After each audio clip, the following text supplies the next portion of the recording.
इतनी बड़ी संख्या में आशीर्वाद देने के लिए आए हुए आप सब महानुभाव, आज सागर में समरसता का महासागर उमड़ा हुआ है।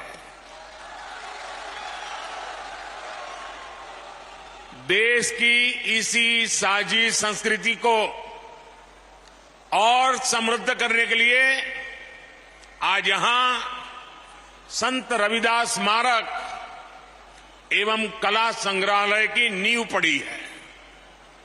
संतों की कृपा से कुछ देर पहले मुझे इस पवित्र स्मारक के भूमि पूजन का पुण्य अवसर मिला है और मैं काशी का सांसद हूं और इसलिए ये मेरे लिए दोहरी खुशी का अवसर है। और पूज्य संत रविदास जी के आशीर्वाद से मैं विश्वास से कहता हूं कि आज मैंने शिलान्यास किया है, 1-1.5 साल के बाद मंदिर बन जाएगा तो लोकार्पण के लिए भी मैं जरूर आऊंगा। और संत रविदास जी मुझे यहां अगली बार आने का मौका देने ही वाले हैं।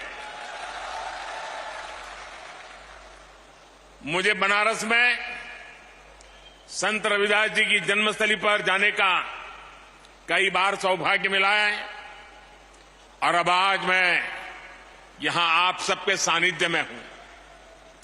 मैं आज सागर की इस धरती से संत शिरोमणि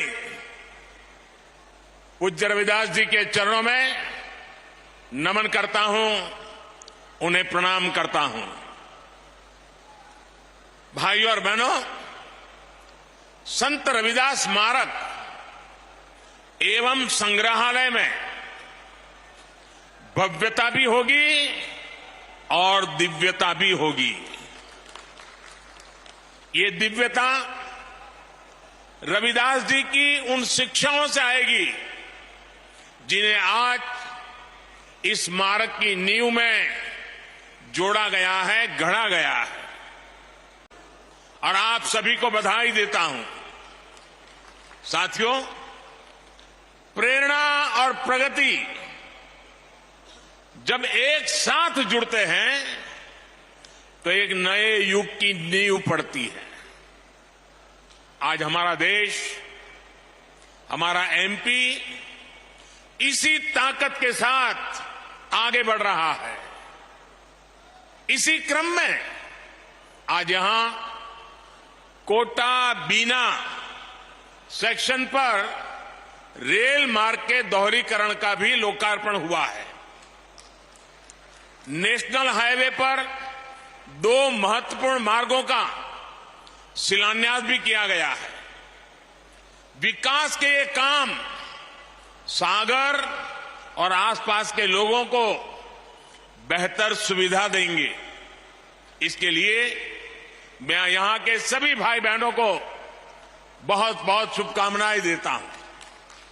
साथियों, संत रविदास स्मारक और संग्रहालय की नींव एक ऐसे समय में पड़ी है जब देश ने अपनी आजादी के 75 वर्ष पूरे किए हैं। अब अगले 25 वर्षों का अमृतकाल हमारे सामने है। अमृतकाल में हमारी जिम्मेदारी है कि हम अपनी विरासत को भी आगे बढ़ाएं और अतीत से सबक भी लें। एक राष्ट्र के रूप में हमने हजारों वर्षों की यात्रा की है। इतने लंबे कालखंड में समाज में कुछ बुराइयां आना भी स्वाभाविक है। ये भारतीय समाज की ही शक्ति है कि इन बुराइयों को दूर करने वाला समय समय पर कोई महापुरुष, कोई संत, कोई औलिया इसी समाज से निकलता रहा है। रविदास जी ऐसे ही महान संत थे। उन्होंने उस कालखंड में जन्म लिया था जब देश पर मुगलों का शासन था। समाज अस्थिरता, उत्पीड़न और अत्याचार से जूझ रहा था। उस समय निभाई है, इसलिए आज देश इनकी विरासत को भी गर्व के साथ सहेज रहा है। बनारस में संत रविदास जी की जन्मस्थली पर मंदिर का सौंदर्यीकरण किया गया। मुझे खुद उस कार्यक्रम में जाने का सौभाग्य मिला। यहां भोपाल के गोविंदपुरा में जो ग्लोबल स्किल पार्क बन रहा है, उसका नाम भी संत रविदास के नाम पर रखा गया है। बाबा साहब के जीवन से जुड़े प्रमुख स्थानों को भी पंच तीर्थ के रूप में विकसित करने का जिम्मा हमने उठाया है। इसी तरह आज देश के कई राज्यों में जनजातीय समाज के गौरवशाली इतिहास को अमर करने के लिए म्यूजियम बन रहे हैं। भगवान बिरसा मुंडा के जन्मदिन को देश ने जनजातीय गौरव दिवस के रूप में मनाने की परंपरा शुरू की है। मध्य प्रदेश में भी हबीबगंज रेलवे स्टेशन का नाम गौंड समाज की रानी कमलापति के नाम पर रखा गया है। पातालपानी स्टेशन का नाम टंटिया मामा के नाम पर किया है। आज पहली बार देश में दलित, पिछड़ा और आदिवासी परंपरा को वो सम्मान मिल रहा है जिसके ये समाज के लोग हकदार थे। हमें सबका साथ, सबका विकास, सबका विश्वास और सबका प्रयास के इसी संकल्प को लेकर आगे बढ़ना है।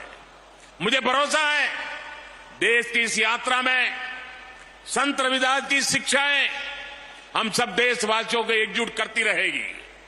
हम साथ मिलकर बिना रुके भारत को विकसित राष्ट्र बनाएंगे। इसी भावना के साथ